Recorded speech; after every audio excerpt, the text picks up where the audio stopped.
Like this has to be a dream scenario for Brad Marchand. 100%. Like this is why you would assume that he said, "I want to go to the Panthers." Yes, let's begin with Brad Marchand and how perfect he has been for the Panthers, how perfect the Panthers have been for him. We never in a million years thought it would actually happen, but we had discussed on this show that like it would be a great marriage for both sides. A guy going into free agency, a guy who wants another cup, a guy who plays exactly the way the Florida Panthers play.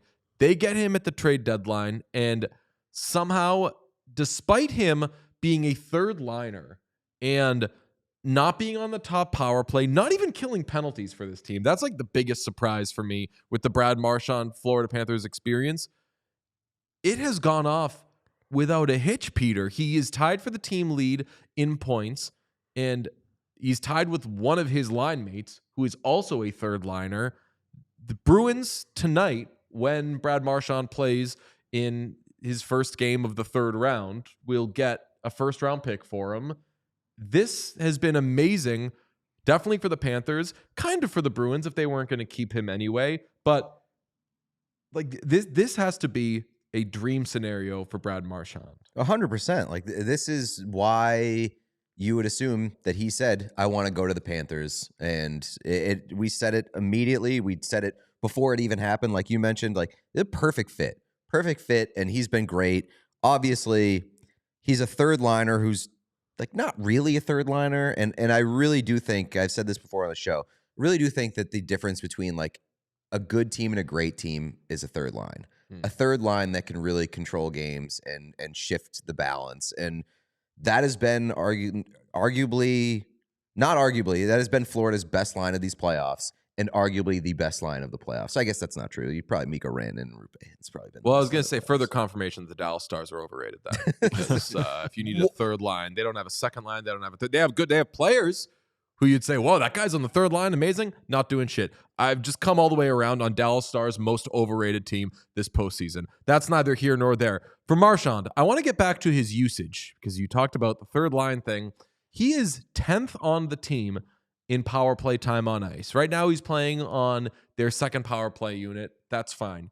12th on the team in shorthanded time on ice per game played. And that's especially crazy to me because famously, you only use 4 players on the penalty kill. This is one of the greatest penalty killers, I would say, ever. Yeah, but this is also a team that has 2 Selke finalists this season. Right. But those guys, like Barkov and Reinhart, I think are their second power play penalty kill unit. Correct. But like this team is full of guys committed to the defensive side of things. Right. So that's what makes this perfect for him at his age, which is he just turned 37 years old. He doesn't even need to be overused or even in some cases used in spots where he excels, but he still excels when he is used, which largely his contribution to this team has been at 5-on-5. And this brings us to something that you want to talk about for a while, which was in our February conversation with him, we talked about how much longer you want to play. And he says, "I want to play as long as I'm good and as long as I'm not a fringe lineup guy, in and out of the lineup." And then we brought up, okay, well, what if it's someone who used a little more than that, such as a Corey Perry? Here's that. And well, when you were talking about playing till you're 40, in my head, I was like, don't make everything about the Oilers. Don't make everything about Corey Perry. But I was like, brother, you began your career as like the best fourth liner in the NHL. Yeah. You could do that, not like do it easily, but like you could do that shit an extra few years. Yeah, it's not that I wouldn't. I couldn't do it. I just wouldn't want to because I would be frustrated. Like I have come to expect a level of play out of my game that if I wasn't able to sustain it, that would bother me. So I don't have the drive to or I don't have the want to play, fourth line and not be able to do what I want to be able to do what I have been doing. Okay. In fairness to Marchand, and it's kind of why I've maybe a little bit delayed having this conversation, is I don't think that right now he's necessarily doing the Corey Perry thing, which it was only once, but like Corey Perry was a healthy scratch for a game this year. Corey Perry was in and out of Edmonton's lineup last year. He is a guy who you assume can be a third or fourth liner, but moves up the lineup as is needed. Marchand right now, I would say, isn't quite that. He's more playing on a super third line, but he is playing a lot less than he was in Boston. He's playing almost a full minute less. I think this is something like he was playing 18 minutes in Boston and right around 17 minutes this postseason. So do you think that this is similar to what we were talking about? And do you think that this might change his tune as to whether he'll play, say, an extra 3 years doing the kind of Corey Perry thing? Well, I don't know about the second half of that because, like, knowing how competitive he is, I'm sure that he wants to be on a good team and wants to, contend. And on a contender, he's probably a middle six player right now. He was playing above that sort of with the Bruins because the Bruins weren't good. And it's probably a lot easier to stomach the role that he has in Florida because they're winning and because they're good and because it fits his style of play. But to the first point, like it's not the Perry thing because I don't look at Marchand and say he's had to completely adjust his game and learn new elements to stay relevant, to stay in the lineup, to really extend his career yet. Where I wonder is if he'll be willing to do that if it comes to that point. If there's further decline in terms of his offensive ability, will he be willing to make those adjustments and be a fourth liner who has to kind of fight and scrap to stay in the lineup? That I don't know the answer to, and that's what it sounded like he was saying no to. Yeah, it's difficult to do because it involves a little more projection because Corey Perry right now is 47,000 years old. That'd be crazy. 40 years old. Marchand just turned 37, and Marchand is playing as a third liner for the first time really in his career. He was a fourth liner, and then he was a second liner for 100 years, and then eventually the Bruins kind of made that second line into more of their first line because Brad Marchand and Patrice Bergeron were just insane. I wonder, you got to think though that this experience will, when he's at the end of his next contract, when he is 39 or whatever, and he's deciding how much longer do I want to keep playing, does he think like what I was doing with Florida back in 2025, if I'm just doing a little less than that and we're winning, don't I want to do that? And that's kind of what Corey Perry is doing right now. So it's tough. People's minds change. I know that he said with us that he wanted to play till he's 40. So maybe that's what he'll have to end up doing. What I'll say, though, is this has kept his stock right where he wanted it to be as far as getting paid in the offseason. Mm-hmm. But who knows? Like, they can afford. We'll talk about it with Panthers and Brad Marchand expert Mike Ryan Ruiz in a minute. Panthers can't afford, assuming they say bye to Aaron Ekblad, they can afford to sign Marchand and Bennett. So maybe this perfect thing continues. Let's continue this perfect show and bring in our perfect friend from Meadowlark, Mike Ryan Ruiz. Hi, buddy.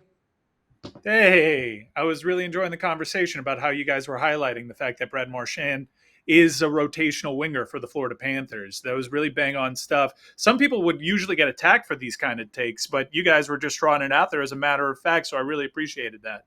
Well, he's been your best offensive player. No, he's been up there though. I'll give the devil his due. I think Luostarinen has probably been Florida's best, most consistent attack and force so far this postseason. Not a lot is said about him. I'm not really exactly sure why. I understand why people talk about Brad, but I think he is benefiting. Like I told you the last time, this has been Florida's most consistent line, I think, for the last 3 playoff runs. Whenever you have a guy join those two forwards in Lundell and Luostarinen, they stack up points. We've seen it with Evan Rodriguez. We've seen Carter Verhaeghe get sparked by being on that line in his time down here in Florida. So I think that what you're seeing is one of the league's most underrated lines finally get some attention, but it's all going to the guy that's probably a Hockey Hall of Famer, as much as that hurts to say. So I think Brad Marchand's probably a Hockey Hall of Famer. So, like, at this point, where do you stand on the idea of potentially re-signing Brad Marchand? Are you saying I don't want that. Anybody can fill that role? This guy's a bum. Let him walk. I think he's Tarasenko right now. I think the Florida's just going to keep doing this with guys, inject them into that third, fourth line, have guys that are veteran guys that'll come here, do the right things. Remember, Tarasenko was not reputed to be the kind of guy that would eat pucks, and then all of a sudden he dons that red sweater. He was the ultimate team guy, and he was a mercenary, and he got his value way up there for an offseason to cash in one last time. I don't think Florida should pay Brad Marchand a lot of money. If Brad wants to be here and give the team a discount, then that's something I'd have to swallow if the franchise decides it, while hating it along the way for the entirety of that contract's length. But I don't want him back. No, I don't want him here now. I got to push everything back that I said against was that. I got to push back against it last time. Tarasenko had 9 points in 24 games during the Panthers that was run a last year. completely wrong thing that I was just moving past. Brad Marchand, point per game player through 12 games. Yeah, well, I mean, the bottom's going to fall out here eventually, boys. He's a blind squirrel finding a nut every game.